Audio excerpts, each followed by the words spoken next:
Okay, we can go ahead and get started. Good morning, everyone.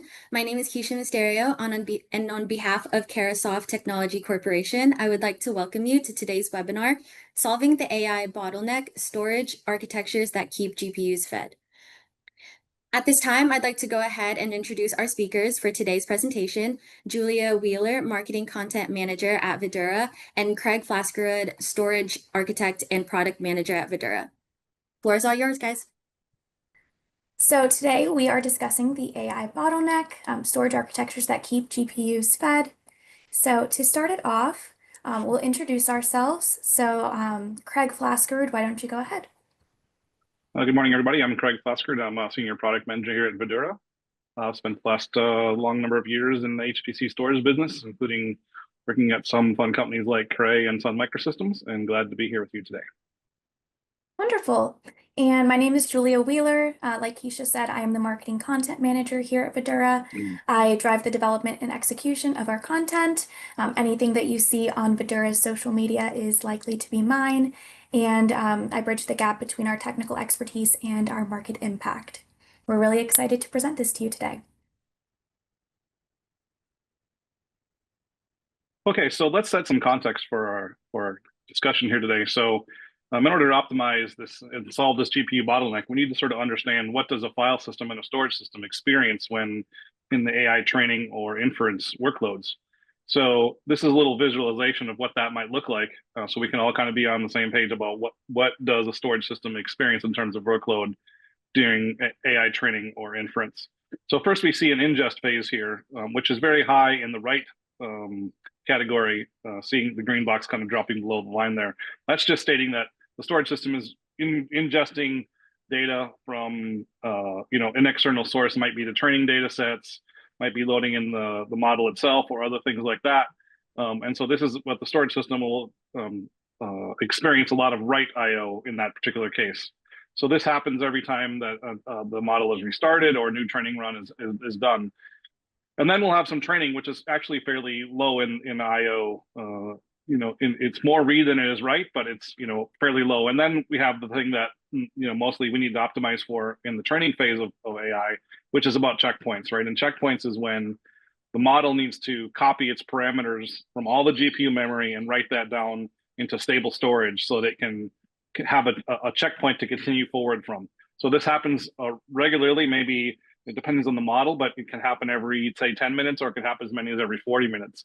And during the time when those checkpoints happen, the GPUs have to stop computing and the training has to pause while that IO completes. And so this is where a lot of bottlenecks happen in training, is that if you have a storage system that's not able to absorb that parallel IO coming from those very high performance GPUs, then you're waiting and not effectively utilizing your GPUs. So you want to make sure that during those checkpoints phases of the training, you're able to actually absorb those high writes effectively. And then further on in the life cycle of AI training, we have something called fine tuning. And this is where a model might be specialized for whatever the use case might be. And of course, even in those particular cases in fine tuning, we still have checkpoints. They're just smaller than what the ones are in the general purpose model training.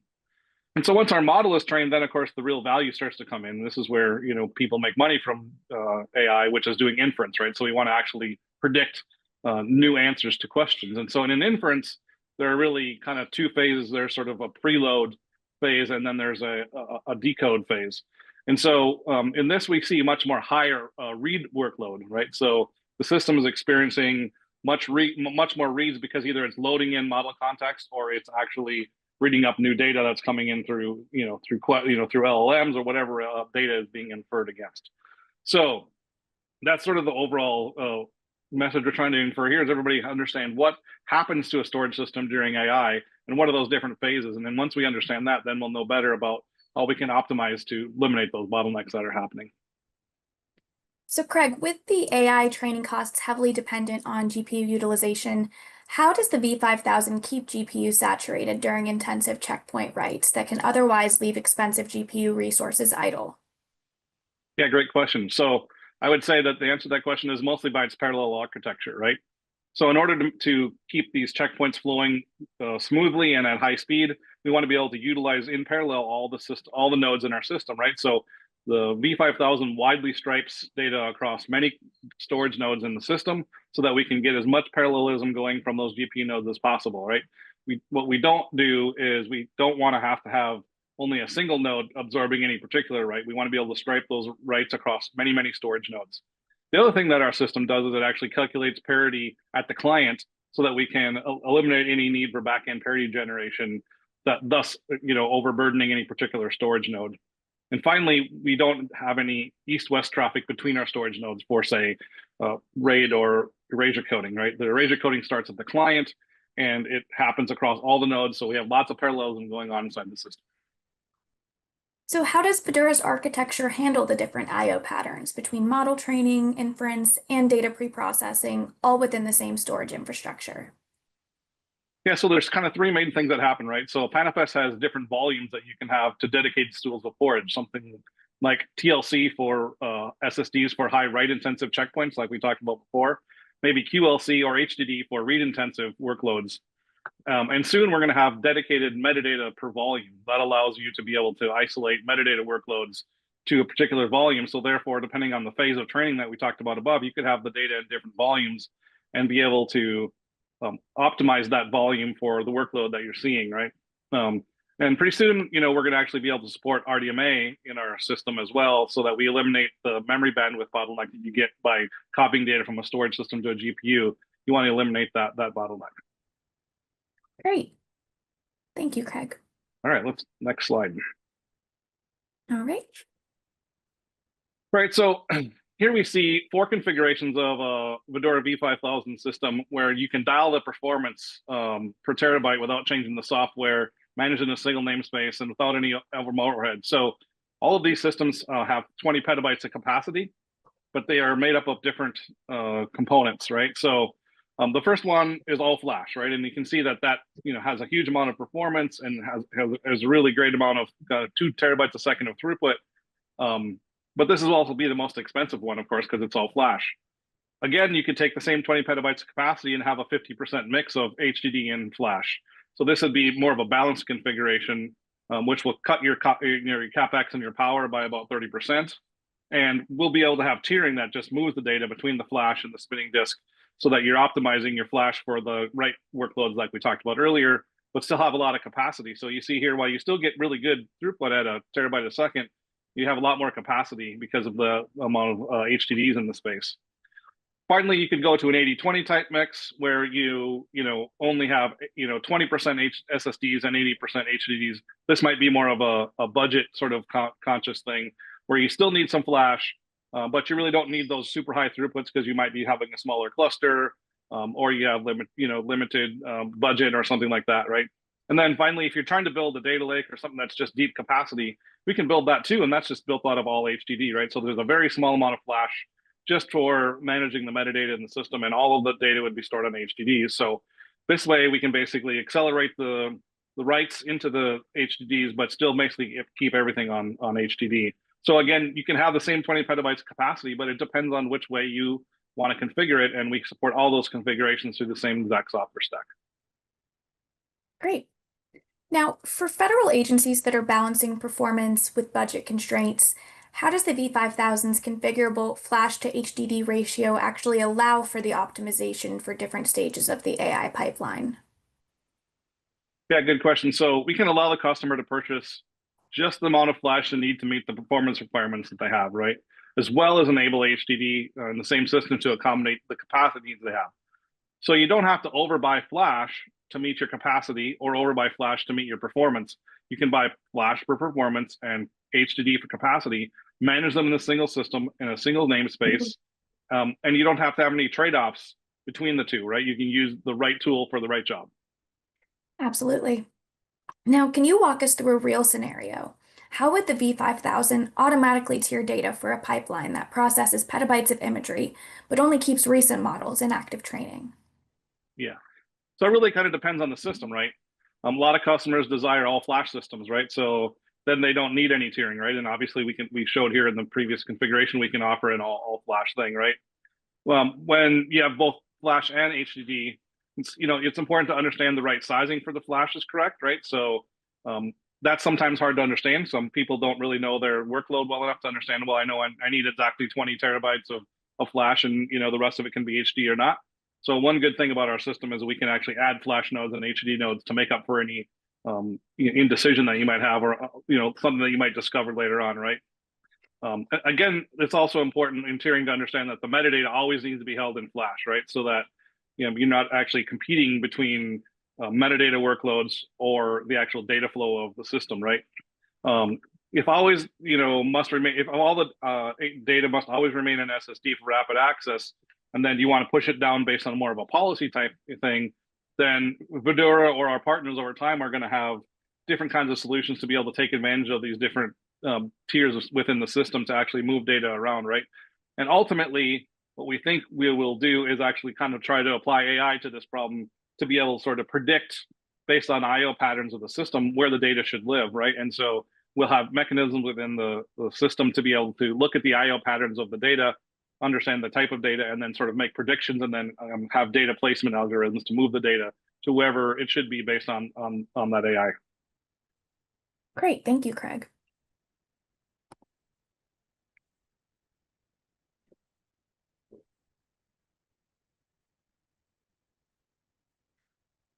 All right, so we're going to spend a little time here just looking at the overall VDURA data platform architecture. So at the top of the chart here, we have a global namespace that's created across hundreds of or thousands of clients, right? These are your direct flow clients. Direct flow is a Linux kernel module that's loaded into all the common Linux OSs. We also support S3, NFS, and SMB if you'd like to use a file protocol, or if you're using a non-Unix or Linux type operating system. So these clients are connected through a commodity Ethernet or InfiniBand network to both our director nodes on the left and our storage nodes on the bottom. The direct flow clients is a POSIX file system, so it's a local file system. It does not look like NFS or SMB. It's actually its own local file system. And that kernel module actually does, provides that VFS layer or file system layer to the operating system. It has a couple of really interesting aspects that are different from other file systems. One is that it does, as I mentioned earlier, it does parity calculation at the client. So this means that the backend storage system doesn't actually need to calculate the redundancy of the data after it's written to the storage system. It's actually calculated when the data is written from the client. Thirdly, the system is very low CPU burden on the system. So some parallel file system clients, will actually pin particular amounts of memory or have very high CPU memory demands that will cause you to have to sort of change the architecture of your GPU nodes. And we don't have that situation since our client has been very optimized over a long period of time to be able to be very efficient. So a very small footprint on those clients. At the bottom of the architecture connected to the network are our storage nodes. And these storage nodes, we start out with 3, and we can scale to greater than 1,500. As we talked about, these storage nodes can be all flash, as in the previous examples, or they can be what we call hybrid, which means a small amount of flash plus HDDs. The performance scales out linearly as you add more nodes because the striping can get wider. And for the hybrid type nodes, we support both in a local erasure coding within the node, and also, of course, that erasure coding that's coming from the client across the nodes. And we call that multi-level erasure coding. So this benefits the overall system because I can have now a smaller failure domain of that local node when I have HDDs, which fail more often than ASSDs. And so that way a failure doesn't take out a whole particular node, or it might even take out a volume, because I could actually just fail a disk without any of the system actually realizing at all. We also have compression that's optional within our nodes, so that you can have, compress the data that's compressible, and that's, typically a great big advantage for a lot of, in the case of a lot of AI work, the data is highly compressible, and so that obviously optimizes your capacity, and we can help understand what the effect of that is against your system. And then finally, we have director nodes, and you see we have a minimum of 3 on the left there, and these director nodes are kind of responsible for allocation of space, locking of files, and access control through all the files in the file system. The data stored on metadata is triplicated, so it's stored redundantly 3 times. So rather than being a razor code, it's actually stored in triplicate so that it's very secure and separated across each of those nodes. These are the nodes actually where S3 and NFS and SMB are also shared from. So if you need to have more of these nodes because you want to increase that bandwidth, you can go ahead and have more than 3. You can scale up to as many as you need, and they can just scale out linearly, just like the storage nodes. So together we have clients at the top, we have directors to control allocation and locking, and then we have our storage nodes that scale out at the bottom, and those can be both HDD and all-flash type systems. Awesome. Now, with federal AI workloads often handling classified or sensitive data, how does the V5000 address encryption and data protection requirements? Yeah, great. It's a pretty new feature that we have in the V5000, and it supports end-to-end encryption. This means that we have an encryption key that's stored on the client for each volume, and you can have many volumes in a V5000 system, and that per volume key is stored via the KMIP protocol. So you can have a KMIP server, which is a pretty common thing you could have like in Vault or any other kind of KMIP server that's compatible. And then the data is encrypted both in flight across the network, connecting the clients and the servers, as well as on disk then, because the data was encrypted prior to it being stored on disk. So then for it's encrypted both at rest and in flight. So this can be used for both encryption of sensitive data, but it can also be used for when you have tenants that have separate encryption keys. So multiple encryption keys can exist, and they're on a per volume basis. So each volume can have a different encryption key. This enables, like I said, multi-tenancy or different classifications of data to have different encryption algorithms. And overall, we've chosen an architecture that's got an algorithm that's actually capable of FIPS certification. So it's not FIPS certified just yet, but it's capable of that type of algorithm. So we're on that route to be able to support that kind of workload. Great.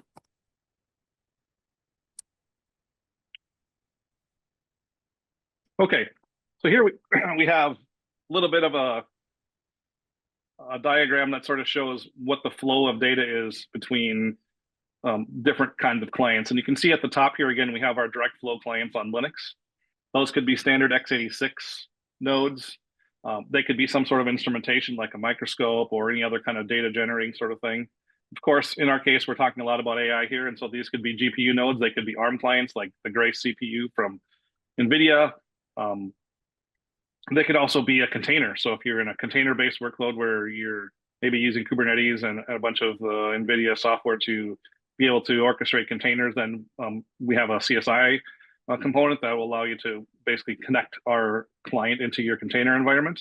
Or finally, it could be something like a VM or a TPU that you might see in the cloud. So all of these are different types of places where the direct flow client can run. But when those direct flow clients operate, you can kind of see here that the data is reading and reading in parallel.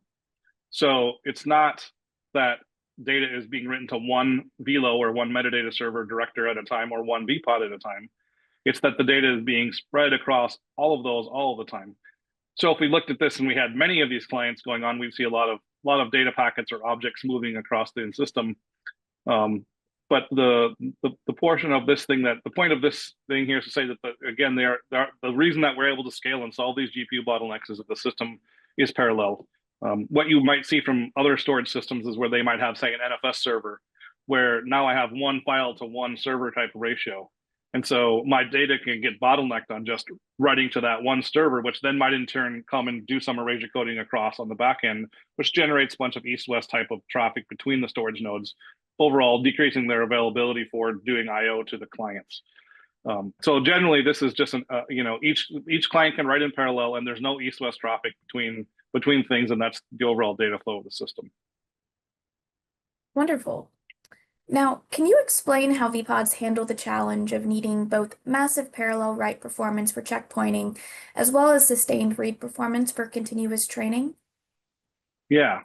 So you mentioned VPODs, right? So a VPOD is a granular sort of object storage device for us. And in any normal system, there might be hundreds or thousands of VPODs.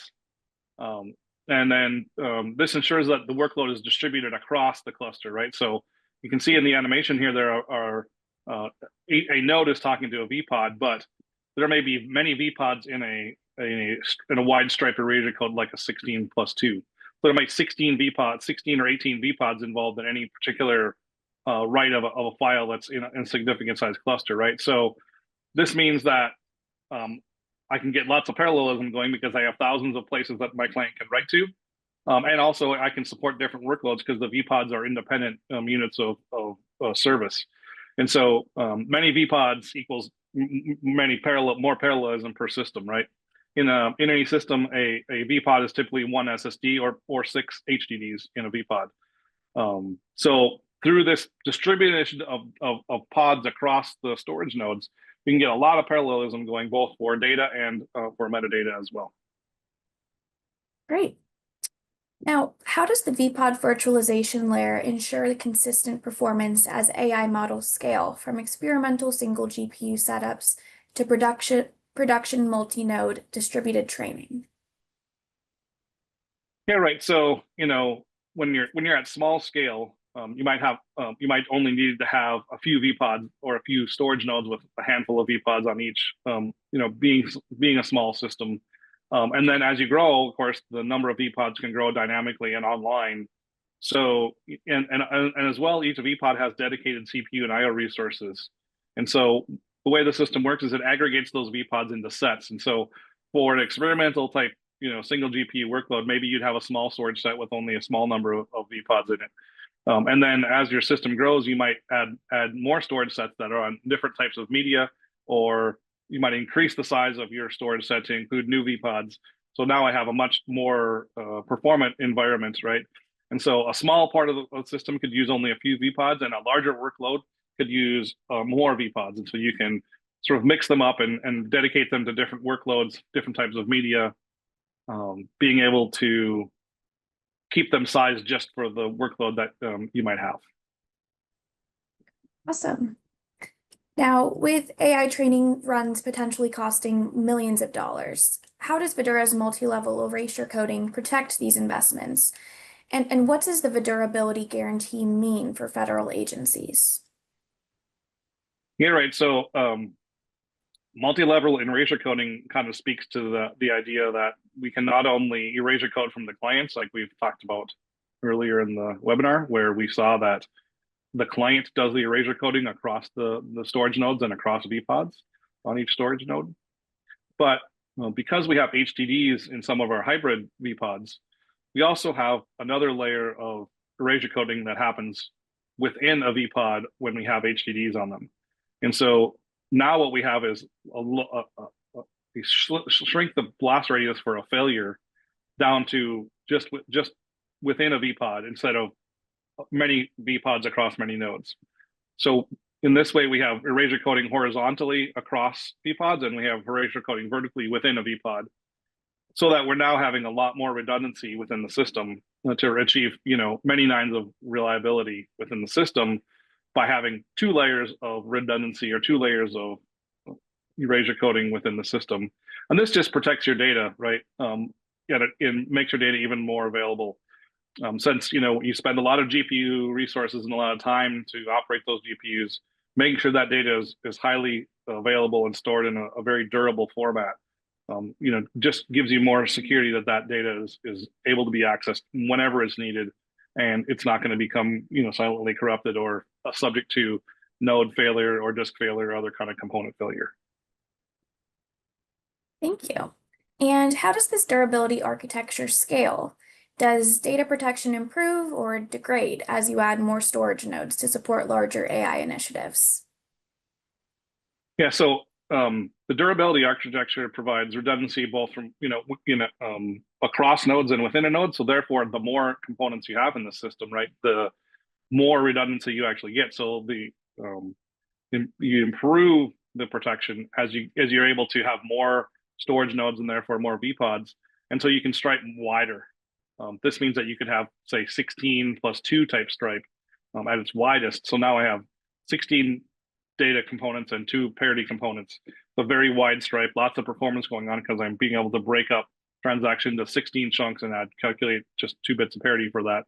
So now I have a very wide stripe, and I'm able to increase the redundancy and availability of the system as you get more redundancy. And then, of course, if you add HDD to the system, you get that effect of multi-level erasure coding. so that I can erase your code both within the VPOD and across those VPODs again.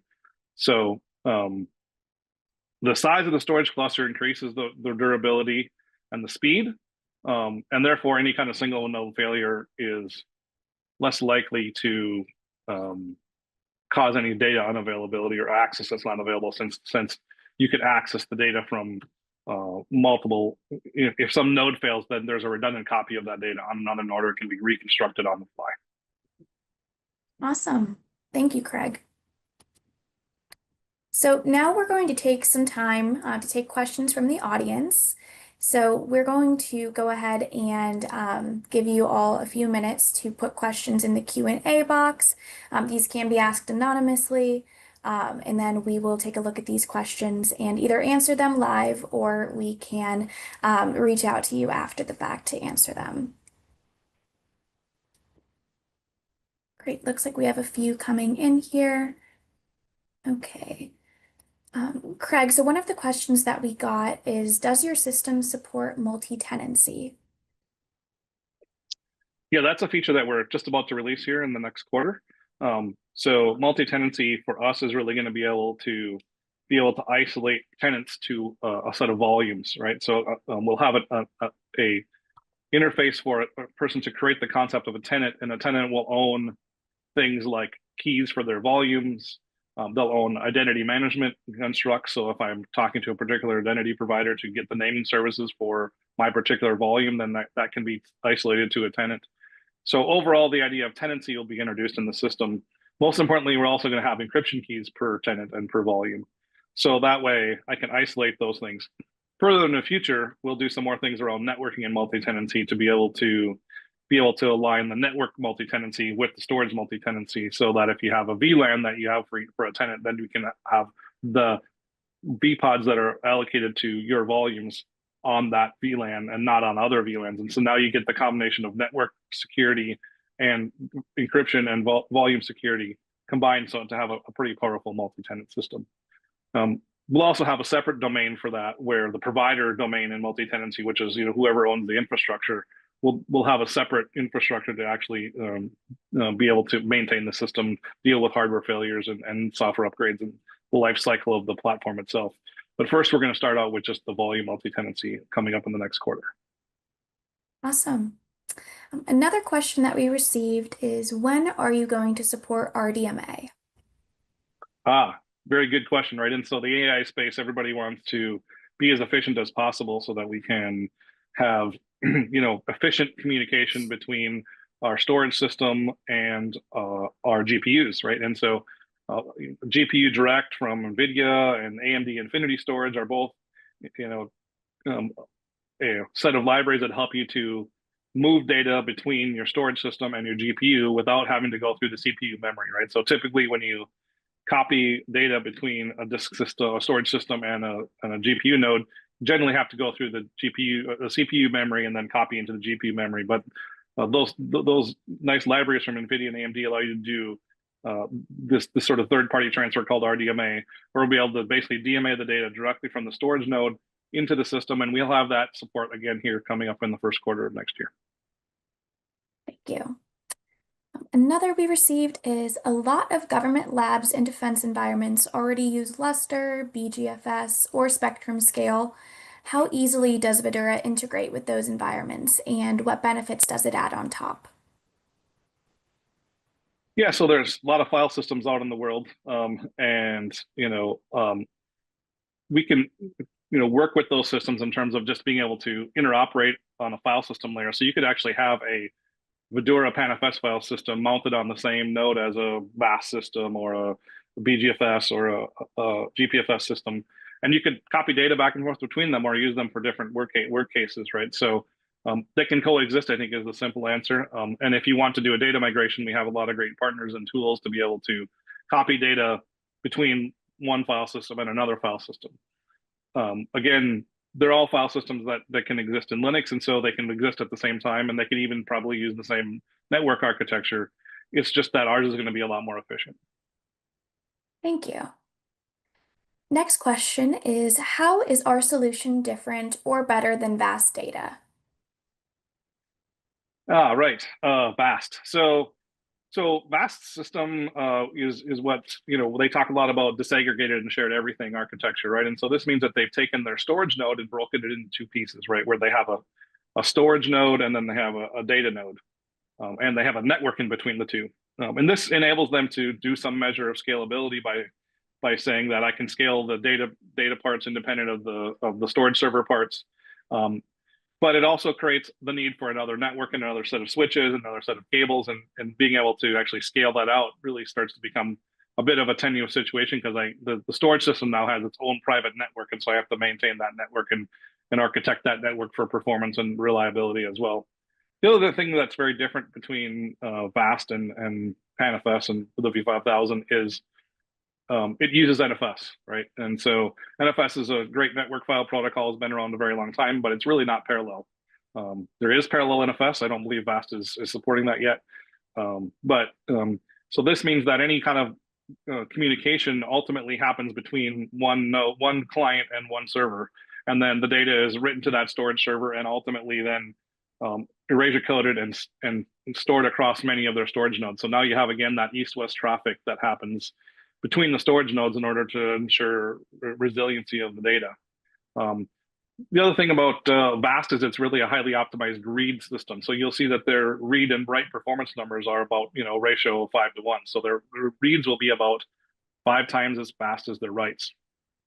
So this kind of creates a bit of a problem when I'm doing checkpointing and GPU focused training, because I have to buy a lot more flash in order to be able to get to the right performance number that I might need to be able to achieve to feed the size of my GPU cluster. And now I have all this extra read bandwidth that I really didn't need to pay for. And I think the last thing I would say is, they're flash only, right? And so not as we saw in the previous thing, it's nice to be able to buy the right tool for the right job. And so being able to mix flash and disk capacity is a nice thing to have. And I think VAST really focuses on the flash with the QLC media as their only solution. Awesome. Thank you so much. Great question. Let's see. Looking ahead, as federal agencies adopt more real-time AI and edge workloads, how is VDURA preparing to support those emerging data access patterns and infrastructure needs? So from a real-time perspective and edge, right? So we can actually support very small systems. So I would say that, a lot of times, it's very easy to be able to put a very small system that might be at the edge and then be able to do some data migration from edge to core. So, in recent times, there's been a lot of edge to core, edge to cloud kind of architectures that have been talked about. And so you want to be able to have a very easy to deploy system that's easy to maintain. You don't have to have an expert at the edge, something that you can just sit there and put it in and it'll just run for a very long time. Software upgrades are very simple. And then you might have a larger core system that might, be on your on-premise system. And so you can kind of create this edge to cloud or edge to core kind of architecture with small systems at the edge and more scalable systems in the center.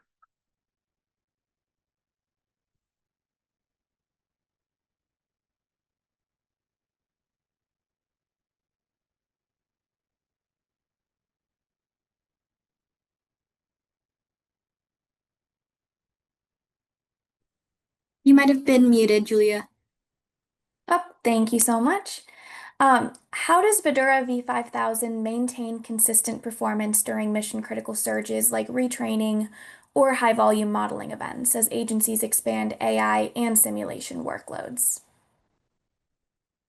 Yeah, so consistent performance is really about being able to size for those spikes, right? And being able to have enough available capacity and bandwidth to be able to absorb that spike, right? So there's not any way to magically get more bandwidth out of a system than what it was designed for. But I think the best thing to be able to do is, because of the scale out nature of the system, you can have enough extra capacity there so that when you do see those spikes in retraining or high priority training kind of events, that the system is actually going to perform as it says it was when it was designed, and you'll be able to meet those edge conditions and not run into a failure because you're not able to get all the performance that your vendor promised you. Awesome. And I see one more. For organizations with strict compliance requirements, how does VDURA ensure both data security and high throughput when tiering between NVMe and HDD storage?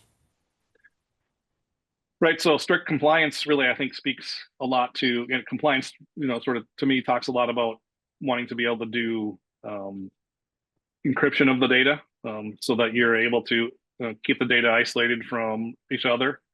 Also, in compliance, it's typically nice to be able to create different pools of storage on separate sets of infrastructure. So we have storage sets. Those storage sets are collections of VPODs, and those storage sets can be aligned to particular sets of hardware or storage servers. And so I could have a compliance environment where I say, well, I have this set of flash or HDD that's for this type of compliance data, and another set of HDD or flash that's for a different type of compliance data. Both of those could be independently encrypted. And those could then be tiered to a separate set of HDD, for example, if the first two pools were on flash, and then I wanted to be able to tier that down to, say, HDD, then that data would be encrypted and isolated, and those namespaces and those storage sets could then be copied to a different set of HDDs that would keep those things compliant. And as I said earlier, when we talked about tiering, we have partners today that can help us with doing that data movement. And in the future, we're going to try to be able to apply more of a predictive and analytics type approach to being able to predict when data should be moved from one tier to another tier based on its sort of usage patterns, not necessarily access, but overall usage, so that all of that construct allows us to keep those things separated, isolated on different bits of hardware, and also secure from any sort of tampering or other kind of inappropriate access. Great. And I said last question, but a couple more have trickled in. How does VDURA help teams move from raw data to actual actionable insight faster in HPC and AI environments? I think that's just by providing consistent, sustained performance, right? So a storage system only has part of a role in, consistent, actual, actionable outcomes. Really, it's about, providing consistent performance throughout the workload, right? So not just being able to meet that spiky thing, but a sustained performance, right? I think that's the thing about HPC in general is there are lots of ways to run hero numbers to say, well, if I do this super workload and I'm able to tune it in all just the right ways, then I can get this great number. But really, in production supercomputers and storage systems and HPC and AI, it's about the sustained performance, right? Can I sustain the performance throughout the life cycle of the job or set of jobs or the life cycle of the system, where I get the sustained performance number, regardless of what the workload might be?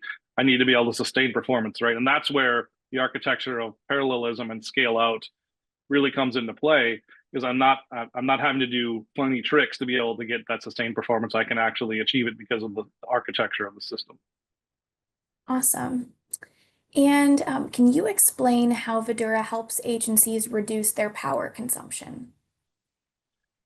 Yeah, so we saw the chart earlier where we saw the power a little bit on that chart about the different the 20 petabytes and how it could be in different sizes. And if you look at that chart, you actually see that the power is quite different between flash and HDD, right? So I think mainly you can adopt the right type of media based on the power that you have, right? So you can build a system that's tuned for flash or tuned for HDD, depending on what your power footprint that you need to be able to fit into, right? Because many times in GPU environments, you might have some very high kilowatt racks that are available for, say, eight GPU nodes, and 4 of those nodes in a rack, you might get 30 or 35 kilowatts, but your storage systems might only be allocated 10 or 15 kilowatts per rack. And so you want to make sure you can tune the system to be balanced to take advantage of the power that you're given and get all the performance out of that rack that you possibly can. Awesome. And how does VDURA compare to Lustre, VAST, and DDN in regards to TCO?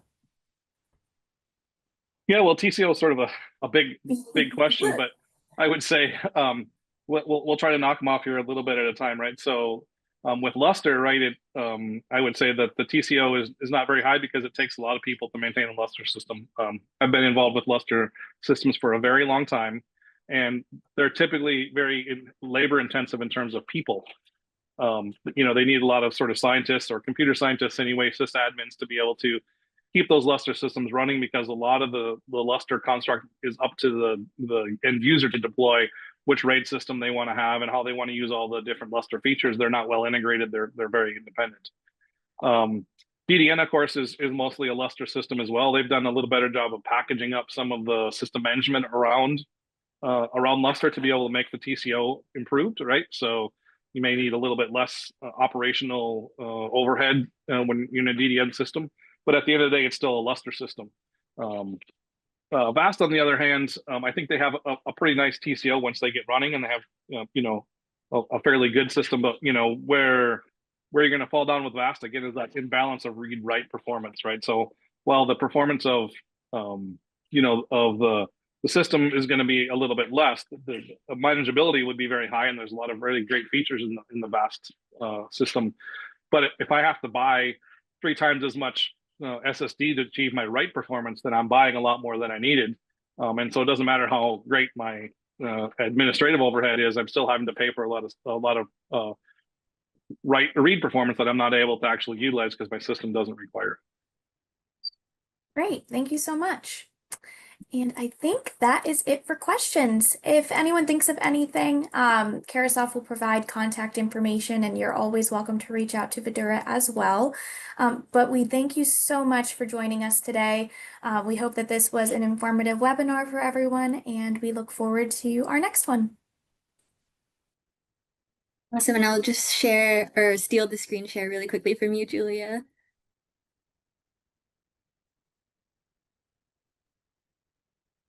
Alrighty. So thank you again to all of our speakers for being with us today. I also want to thank all of our participants who joined us also. We hope this webinar has been helpful for you and your organization.